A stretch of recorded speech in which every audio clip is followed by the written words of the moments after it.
Hey guys, so over the course of the weekend, I was out at the outdoor park for Ninja Ball and also for the scrimmage we had on Sunday. And one thing I want to talk to you guys about was communication. So with communication, really all you're doing is you're trying to exchange information with people, right? So a couple key things here. One, you're just listening to me talk because I'm talking to a camera right now, right? So you're just going to listen. You're not going to say anything or talk over it. If you and me were sitting and having a conversation, you or I may speak first. The other person's listening.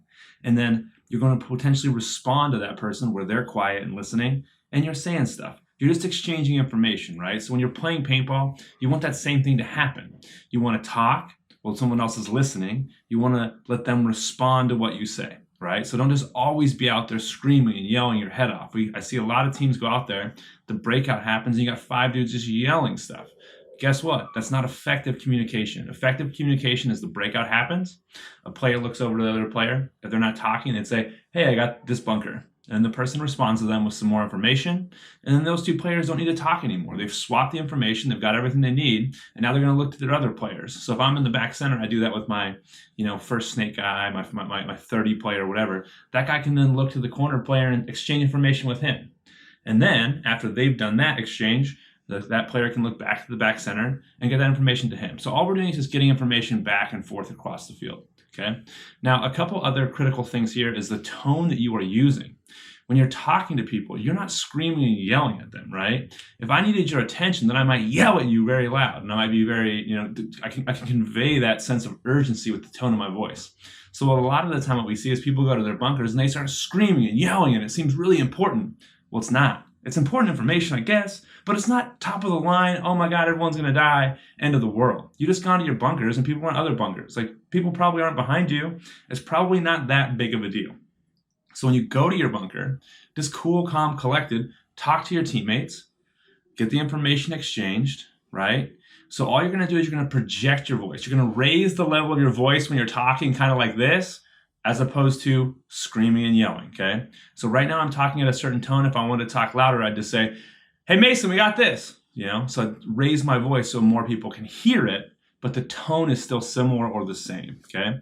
So now when people get into like our side of the snake or a critical bunker that someone needs to know, let's say they go to the 50 off the break and they're locking the snake. That's a little more urgent for me as like the back center guy to get that message to my snake player. So at that point, I might yell, we'll just say Mason, I might yell out, Mason, Mason, Mason, Mason, 50 snakes looking our way, or excuse me, center 50 is looking our way, right? Like, that way he knows, because it's important. Like, that is something that he might move into a gun and get destroyed. So we're gonna do our best to make sure that we convey that information to him quickly. And that's where we'll make that urgency, we'll get loud, and all of those things. Okay? So another thing too is, you guys, is we're covering a lot of information here. When we do the breakout drills, we're working on improving our field awareness and getting better at communicating, filing where people are in our mind, because the more that you say those things, the more your mind will get better at sorting it out. But keep in mind, during a game, like if I'm behind a snake player, if I'm behind Mason, I don't necessarily need to tell him every single thing out there. If it's still 5 alive, the things I'm going to tell him is, if the game's going slow, I might tell him all of it. But the reality is I'm going to say, hey Mason, you got a guy in front of you, you got the corner. I'm going to tell him the most important information, especially if we're trying to get moving, right? So just keep that in mind when you guys are out there. The front players don't always need everything. They just need to know what's most important at that time, okay? So communication is very important. It's very important for the back players to know all the info. Front players also, as they get better at the game, it's very good for them to have it.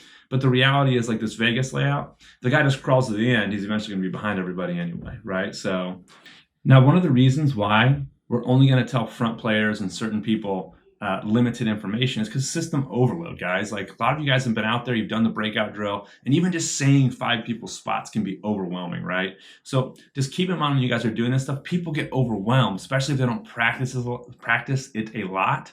So just make sure that when you're out there talking, you guys are communicating as a team, you're working together, you're communicating, you're projecting your voice, not just screaming, you're not crying wolf, right? So I hope those are helpful tips that help you guys out. It's definitely an area that everyone can work on and improve. So see you guys this weekend.